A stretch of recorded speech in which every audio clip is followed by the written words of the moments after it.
जय हिंद साथियों, स्वागत है आप सभी का क्रेजी जीके ट्रिक चैनल पर। मैं हूं आप सभी का राजा गुप्ता। 17 फरवरी 2023 के इंपॉर्टेंट डेली करंट अफेयर्स को यहां पर मैं डिस्कस करने वाला हूं। देखिए फ्रेंड्स, करंट अफेयर्स जो है आपको सुबह 6 बजे मिलने वाला था, लेकिन टेक्निकल कारण की वजह से आपको करंट अफेयर्स 2 घंटे लेट मिल रहा है। सुबह 8 बजे प्रदान किया जा रहा है, इसलिए असुविधा के लिए खेद है। आइए देखते सबसे पहला इंपॉर्टेंट क्वेश्चन। हाल ही में 12वां विश्व हिंदी सम्मेलन किस देश में शुरू हुआ है? In which country the 12th world Hindi conference has started? तो फ्रेंड्स, इसका राइट आंसर है फिजी। हाल ही में फिजी देश में 12वां विश्व हिंदी सम्मेलन शुरू हुआ है, जो कब से कब तक चलेगा? ये 15 से लेकर 17 फरवरी तक चलेगा। याद रखिएगा, बहुत ही महत्वपूर्ण प्रश्न है। दोस्तों, फिजी में कहां पर हो रहा है ये? तो फिजी का एक पर्यटन स्थल है, एक टूरिस्ट डेस्टिनेशन है, इसे हम बोलते हैं नाडी। यहां पर हो रहा है 12वां विश्व हिंदी सम्मेलन। यहां पर दुनिया भर के 50 देशों के रिप्रेजेंटेटिव प्रतिनिधि शामिल हो रहे हैं, इसमें हिस्सा ले रहे हैं। दोस्तों, यहां पर देखिए, बहुत इंपॉर्टेंट है, भारत के फॉरेन मिनिस्टर एस जयशंकर इसमें शामिल हो रहे हैं, विदेश राज्य मंत्री मुरलीधरन, गृह राज्य मंत्री अजय मिश्रा और कई सांसदों समेत भारत का एक बड़ा रिप्रेजेंटेटिव यानी प्रतिनिधि मंडल जो है इसमें हिस्सा ले रहा है। दोस्तों, फिजी के वर्तमान प्राइम मिनिस्टर का नाम क्या है? इनका नाम है एस राबुका, और भारत के विदेश मंत्री ने मिलकर के इसका उद्घाटन किया है। दोस्तों, फिजी में हिंदी भाषा का क्या महत्व है, आइए समझते हैं पूरे विस्तार से। देखिए फ्रेंड्स, फिजी देश और भारतीयों का एक बहुत पुराना संबंध है। देखिए, 1879 से लेकर 1916 के मध्य फिजी में भारतीय मजदूर अंग्रेजों द्वारा ले जाए गए थे, जहां पर उन्हें गन्ने के खेतों में काम करने के लिए ले जाया गया था। तब से फिजी में हिंदी भाषा का चलन देखने को मिल रहा है। फिजी में राष्ट्रीय स्तर पर हिंदी भाषा का डेवलपमेंट हुआ है, विकास हुआ है। यहाँ पर अगर बात करें तो प्राइमरी और सेकेंडरी स्कूलों में भी हिंदी पढ़ाई जाती है। हिंदी को फिजी के संविधान में भी स्थान मिला है। विश्व हिंदी सम्मेलन पहली बार कब हुआ था? तो ध्यान रखिएगा, 1975 में नागपुर में पहला विश्व हिंदी सम्मेलन आयोजित किया गया था। उस समय हमारे देश की प्रधानमंत्री कौन थी? इंदिरा गांधी भारत की प्रधानमंत्री थी। देखिए, यदि आपसे पूछा जाए हाल ही में 11वां विश्व हिंदी सम्मेलन कहां पर हुआ, तो 18 से 20 अगस्त 2018 में पोर्ट लुइस मॉरिशस में इसका आयोजन किया गया है। एक और इंपॉर्टेंट प्रश्न, भारत में हर साल हिंदी दिवस कब मनाया जाता है? तो ये मनाया जाता है 14 सितंबर को। और विश्व हिंदी दिवस कब मनाया जाता है? 10 जनवरी को विश्व हिंदी दिवस मनाया जाता है। दोस्तों, फिजी के बारे में इंपॉर्टेंट डिटेल्स को हम समझ लेते हैं। फिजी कहाँ पे लोकेटेड है, इसकी कैपिटल क्या है, इसकी करेंसी क्या है? तो फ्रेंड्स देखिए आप, ये है ऑस्ट्रेलिया। यहाँ पर आप मैप में देख पा रहे हैं, ये है ऑस्ट्रेलिया, और यहाँ पर देखिए आप, ये है न्यूजीलैंड। तो यहाँ पे जो लोकेशन देखने को मिल रही है फिजी की है। ये प्रशांत महासागर है, पैसिफिक ओशन में लोकेटेड है फिजी। ऊपर देखिए पापू न्यू गिनिया है, यहाँ पर सोलोमन आइलैंड है। ये लोकेशन है फिजी की। यदि आपसे पूछा जाए कि फिजी की कैपिटल क्या है, तो ध्यान रखिएगा, फिजी की कैपिटल सुवा है। यहाँ की जो करेंसी है ये है फिजियन डॉलर। देखिए फ्रेंड्स, प्रधानमंत्री कौन है? तो इनका नाम है सितविनी राबुका। ये दक्षिण प्रशांत महासागर में लगभग 300 द्वीपों वाला एक द्वीप समूह है फिजी। दोस्तों, आप सभी देख रहे हैं 17 फरवरी 2023 के इंपॉर्टेंट डेली करंट अफेयर्स। मुझे 446 दिन हो गए लगातार आपको करंट अफेयर्स पढ़ाते हुए, और एक दिन गिनीज वर्ल्ड रिकॉर्ड बनने वाला है। बस आप सभी का साथ चाहिए। देखिए फ्रेंड्स, हिंदी और इंग्लिश दोनों भाषा में आपको करंट अफेयर्स प्रोवाइड किया जाता है। भारत के सभी एग्जाम्स के लिए ये ब्रह्मास्त्र क्लास है। आपको आखिरी में डेली करंट अफेयर्स का टेस्ट मिलता है, स्पेशल स्टैटिक जीके भी कराया जाता है प्रतिदिन सुबह 6 बजे। आइए देखते नेक्स्ट क्वेश्चन को। हाल ही में आदि महोत्सव फेस्टिवल 2023 का शुभारंभ कहां पर हुआ है? इंपॉर्टेंट क्वेश्चन है। तो देखिए फ्रेंड्स, न्यू दिल्ली में आदि महोत्सव फेस्टिवल 2023 का शुभारंभ किया गया है। यहां पर इमेज में आप देख पा रहे हैं, भारत के जो जनजाति मंत्री हैं वो हैं अर्जुन मुंडा, और भारत के यहाँ पर प्रधानमंत्री देखने को आपको मिल रहे हैं। देखिए फ्रेंड्स, प्रधानमंत्री नरेंद्र मोदी जी ने 16 फरवरी 2023 को कहां पर?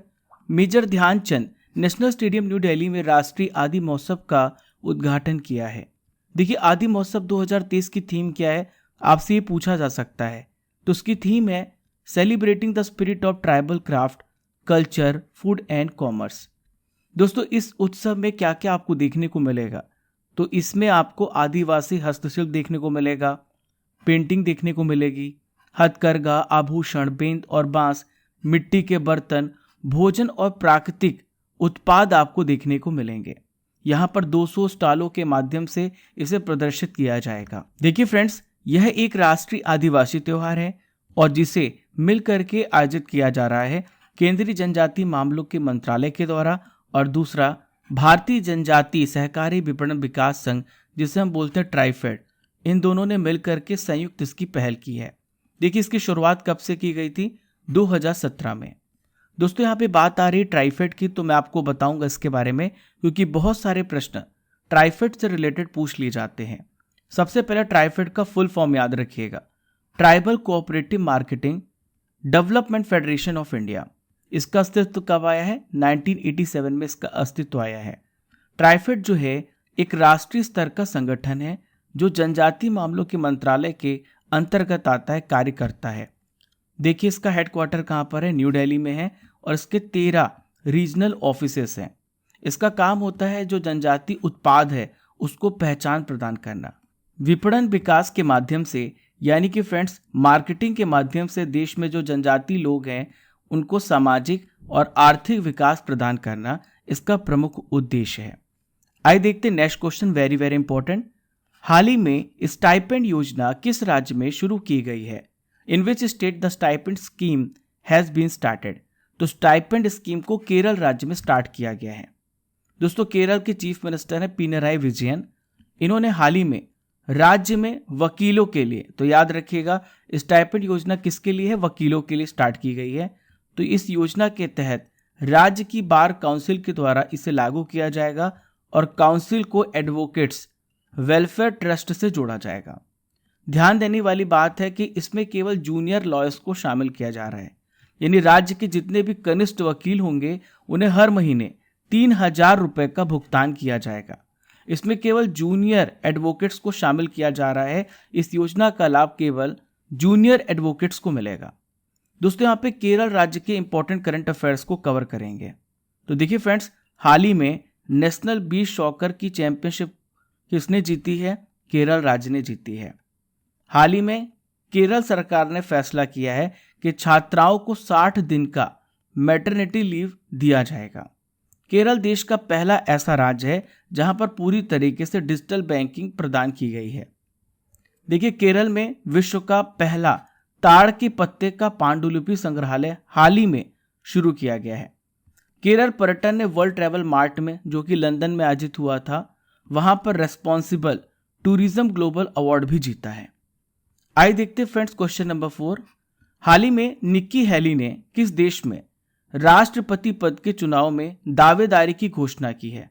तो निक्की हैली ने हाल ही में अमेरिका देश में राष्ट्रपति पद के चुनाव में दावेदारी की घोषणा की है। यहां पर आप इमेज में देख पा रहे हैं, तो ये निक्की हैली दोस्तों दक्षिण कैरोलिना की पूर्व गवर्नर रह चुकी हैं और यूएन यानी संयुक्त राष्ट्र में अमेरिकी दूत रह चुकी हैं। इन्होंने अमेरिका के राष्ट्रपति पद के लिए उम्मीदवारी की घोषणा की है। दोस्तों इस तरह वह पूर्व अमेरिकी राष्ट्रपति, क्या नाम है इनका, डोनाल्ड ट्रंप को चुनौती देने वाली ये पहली रिपब्लिकन बन गई हैं। दोस्तों हैली का जो जन्म है कहां पर हुआ था, दक्षिण कैरोलिना में हुआ था। दक्षिण कैरोलिना में कहां पर हुआ था, बामबर्ग में हुआ था, और इनके माता पिता भारतीय मूल के हैं, इसलिए विशेष बात यहां से नोटिस करने वाली है। देखिए फ्रेंड्स, अगर हैली 2024 के रिपब्लिकन पार्टी के लिए राष्ट्रपति चुनाव का नामांकन जीत जाती हैं तो इस मुकाम तक पहुंचने वाली ये पहली महिला और एशियाई अमेरिकी महिला का इतिहास बनाने में सफल रहेंगी। आइए देखते हैं फ्रेंड्स नेक्स्ट क्वेश्चन। T20 अंतर्राष्ट्रीय क्रिकेट में 100 विकेट लेने वाली पहली भारतीय कौन बनी, इनका क्या नाम है। Who has become the first Indian to take 100 wickets in T20 international cricket. तो फ्रेंड्स ये है दीप्ति शर्मा। इनका क्या नाम है, दीप्ति शर्मा। दीप्ति शर्मा जो है T20 अंतर्राष्ट्रीय क्रिकेट में 100 विकेट लेने वाली पहली भारतीय महिला बन गई हैं। दोस्तों देखिए आप, भारत की पुरुष टीम के किसी भी गेंदबाज ने ये कारनामा नहीं किया है।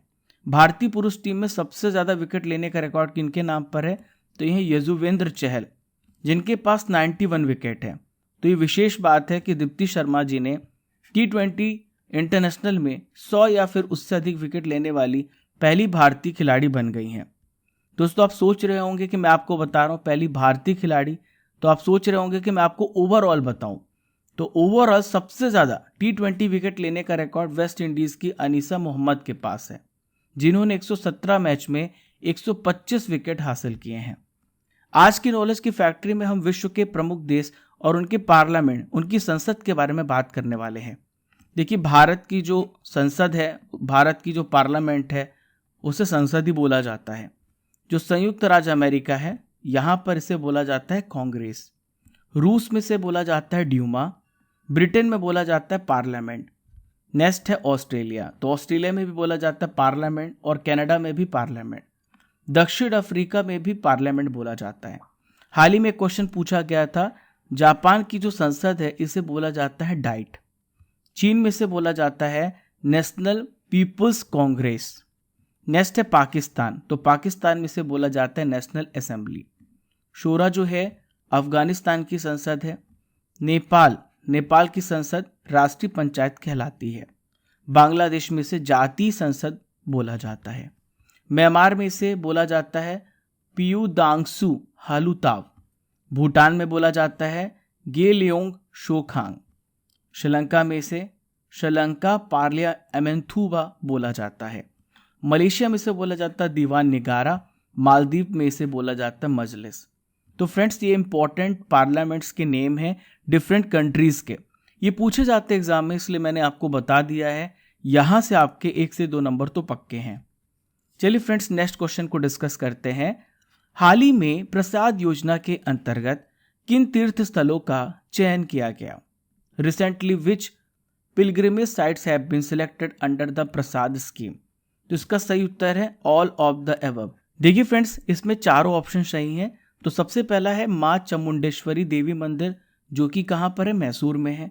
दूसरा है श्री माधव वन कुंजारुगिरी में। तीसरा है पापनाश मंदिर बीदर जिला। चौथा है श्री रेणुका यलम्मा मंदिर सौदत्ती में। दोस्तों, ये प्रसाद योजना के अंतर्गत ही जोड़े गए हैं। दोस्तों, पर्यटन मंत्रालय ने स्वदेश दर्शन और तीर्थ यात्रा, कायाकल्प और आध्यात्मिक विरासत संवर्धन अभियान, जिसे हम प्रसाद बोलते हैं, इस योजना के तहत इन 4 तीर्थ केंद्रों की पहचान की है ताकि इनका डेवलपमेंट किया जा सके, इनका विकास किया जा सके।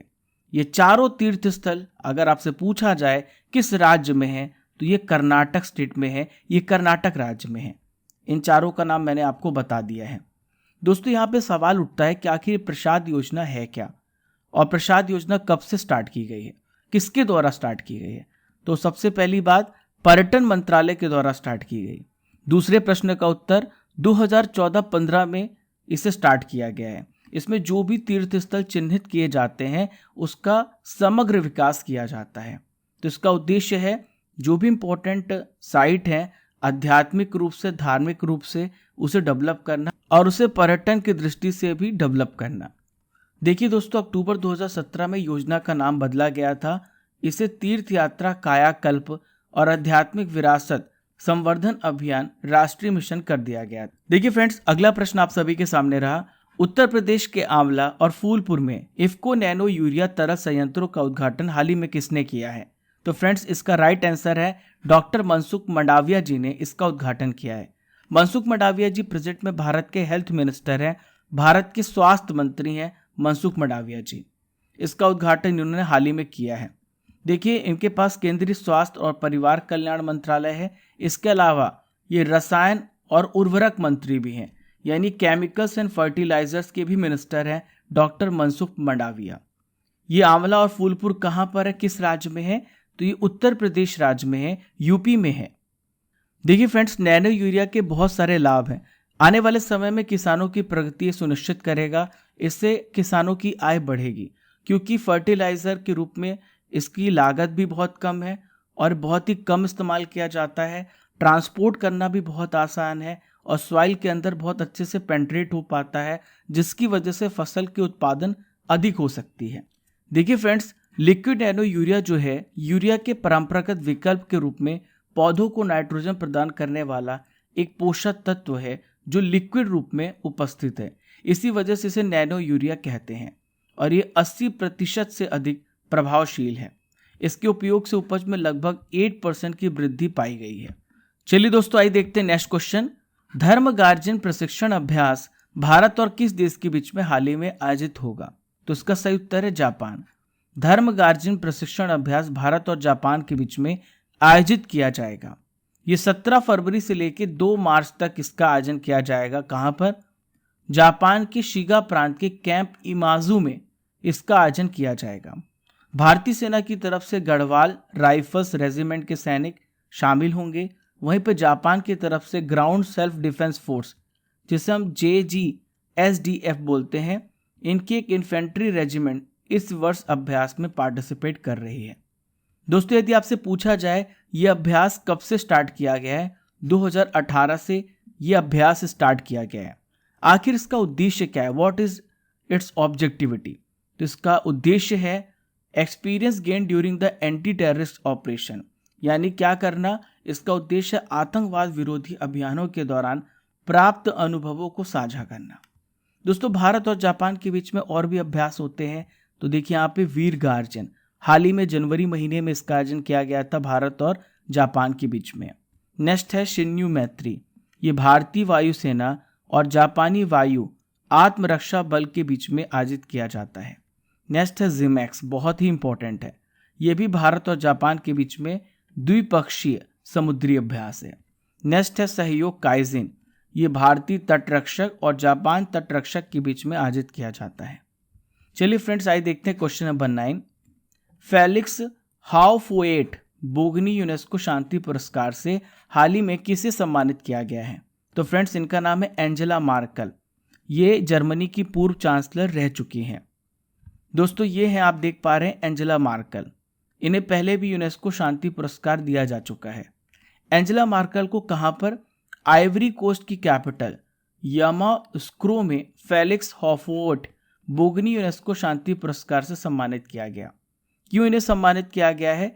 तो यह पुरस्कार इसलिए दिया गया क्योंकि 2015 में इन्होंने शरणार्थियों की मदद की थी, इन्होंने रिफ्यूजियों की मदद की थी। जर्मनी में इन सभी का इन्होंने स्वागत किया था। दोस्तों, फेलिक्स हाउफोएट बोगनी शांति पुरस्कार है, इसकी शुरुआत कब से हुई है? 1991 में इसकी शुरुआत की गई है। जो दुनिया भर में शांति और मानव अधिकारों के लिए कार्य करते हैं उन्हें यह पुरस्कार दिया जाता है। इसकी पुरस्कार राशि है $1.5 लाख। आइए देखते हैं आज का आखिरी प्रश्न। भारतीय सेना में शामिल स्वार्म ड्रोन सिस्टम का निर्माण किस स्टार्टअप ने किया है? इंपॉर्टेंट क्वेश्चन है फ्रेंड्स। तो स्वार्म ड्रोन सिस्टम का निर्माण हाल ही में new space research and technologies ने किया है। किसने किया है? New space research and technologies ने हाल ही में स्वार्म ड्रोन सिस्टम का निर्माण किया है। दोस्तों, जैसा कि आपको पता है कि भारत ने संकल्प लिया है कि 2030 तक भारत ड्रोन हब बनने वाला है।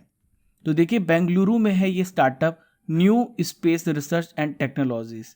ये भारतीय सेना को स्वार्म ड्रोन सिस्टम की आपूर्ति इसने शुरू कर दी है, सप्लाई इसने शुरू कर दी है। इसका उपयोग किस लिए किया जाएगा? निगरानी के लिए। हाई एल्टीट्यूड एरिया में इसे निगरानी के लिए इस्तेमाल किया जाएगा। 100 स्वार्म ड्रोन सिस्टम दुश्मन के इलाके में कम से कम 50 किलोमीटर दूर तक ये टारगेट को भेजने में सक्षम है। इसके खरीद का आदेश आपातकालीन खरीद के तहत किया गया है, यानी इमरजेंसी परचेस के लिए किया गया है, ताकि हम अपनी जो सिक्योरिटी है और भी ज़्यादा मजबूत कर सकें। दोस्तों, आज की करंट अफेयर्स की रसमलाई आप सभी के सामने है। 2022 के इंपॉर्टेंट प्रश्नों को हम यहाँ पर डिस्कस करेंगे। तो पहला प्रश्न ये रहा, महिला विश्व मुक्केबाजी चैंपियनशिप में निकहत जरीन ने कौन सा मेडल जीता है? तो फ्रेंड्स, इसका राइट आंसर है गोल्ड। 12वीं हॉकी इंडिया सीनियर महिला राष्ट्रीय चैंपियनशिप 2022 का चैंपियन कौन सा राज्य बना? तो फ्रेंड्स, इसका राइट आंसर है उड़ीसा। विश्व मधुमक्खी दिवस 2022 कब मनाया गया? तो ये 20 मई को मनाया गया है। किस शैक्षणिक संस्थान में पहली बार 5G कॉल का सफल परीक्षण किया गया? कहां पर किया गया? IIT मद्रास में। किस राज्य में पूरा पाषाणिक शैलचित्र स्थल की हाल ही में खोज हुई है? तो ये जो पैलियोलिथिक रॉक पेंटिंग्स हैं ये तेलंगाना राज्य में हाल ही में खोजे गए हैं। दोस्तों आपने 17 फरवरी के इंपॉर्टेंट करंट अफेयर्स को बहुत ध्यान से पढ़ा है। अब आपका होने वाला है टेस्ट। ये टेस्ट मैं डेली इसलिए लेता हूं ताकि आपने कितना कंसंट्रेट होकर के हर प्रश्न को सुना है, ताकि आपकी मेमोरी और कंसंट्रेशन दोनों बढ़े। आइए देखते हैं सबसे पहला इंपॉर्टेंट क्वेश्चन, विश्व हिंदी दिवस कब मनाया जाता है? तो फ्रेंड्स हर साल 10 जनवरी को मनाया जाता है।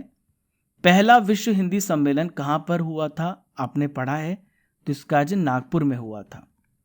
सितविनी राबुका किस देश के प्रधानमंत्री हैं?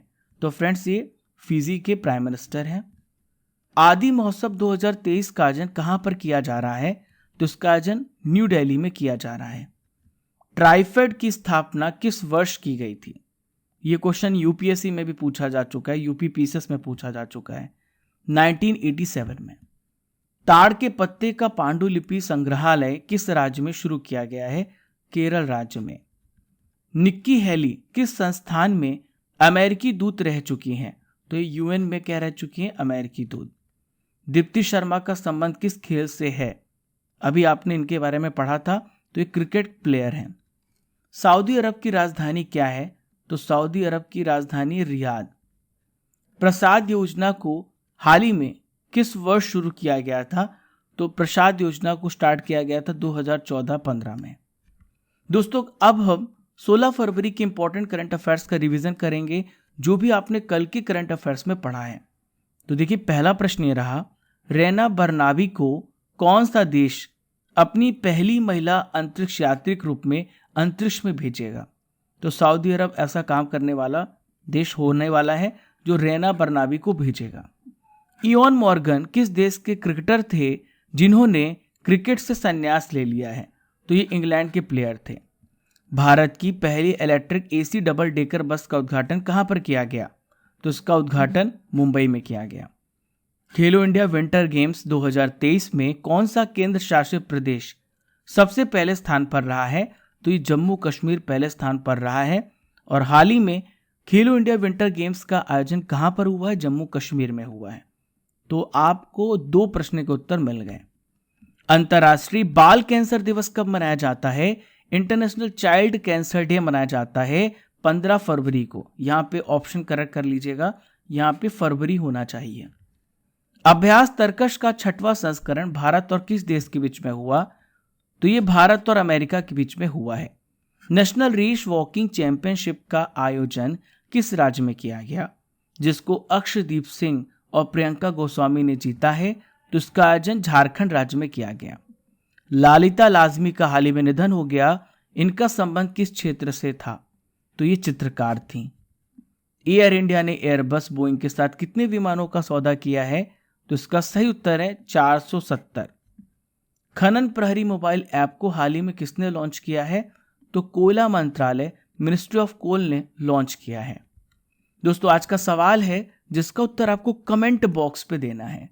12वां विश्व हिंदी सम्मेलन किस देश में हाल ही में शुरू हुआ? आपको इसका उत्तर कमेंट बॉक्स पे बताना है। पहचानो कौन सीरीज में फ्रेंड्स, यहां पर शिवम धीरान और खुशबू ने बताया ये हुमायूं टॉम्ब है। आप हुमायूं टॉम्ब के बारे में पढ़ सकते हैं यहां पर स्क्रीनशॉट लेकर के। पहचानो कौन सीरीज में आपको बताना है ये कहां की इमेज है। कमेंट बॉक्स पे आपको 5 लाइनें लिखनी है। जो सबसे बेस्ट कमेंट होते हैं उसे मैं यहां पर पिक करता हूं। देखिए फ्रेंड्स, स्टैटिक जीके के पिटारे में आज हम हेल्थ एंड न्यूट्रिशन से इंपॉर्टेंट क्वेश्चंस को कवर करेंगे। तो पहला प्रश्न ये रहा, शाकाहारी अधिकतम प्रोटीन कहां से पाते हैं? तो देखिए शाकाहारी के लिए जो प्रोटीन का सबसे अच्छा सोर्स है वो है दालें, पल्सेस। प्रोटीन का सर्व प्रमुख स्रोत क्या है? तो जो मोस्ट इंपॉर्टेंट सोर्स है प्रोटीन का वो है सोयाबीन। सोयाबीन में 46% प्रोटीन आपको मिलता है। मानव शरीर में वसा जमा होती है, कहां पर होती है? एक्टोडर्म, एडिपोस टिश्यू, लीवर में, एपिथेलियम में। तो वसा ऊतक में फैट जमा होती है एडिपोस टिश्यू में। मानव शरीर में त्वचा तल के नीचे विद्यमान वसा निम्नलिखित में किसके विरुद्ध अवरोधक का काम करती है?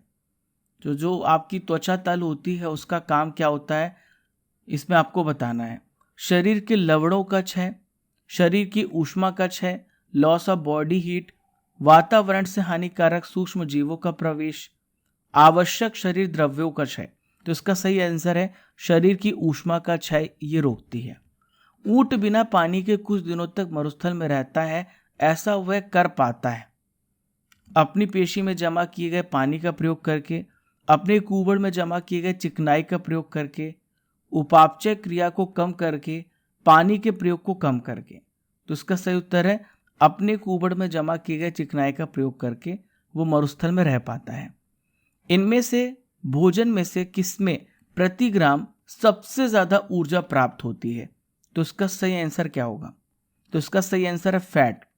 फैट में सबसे ज्यादा आपको एनर्जी मिलती है।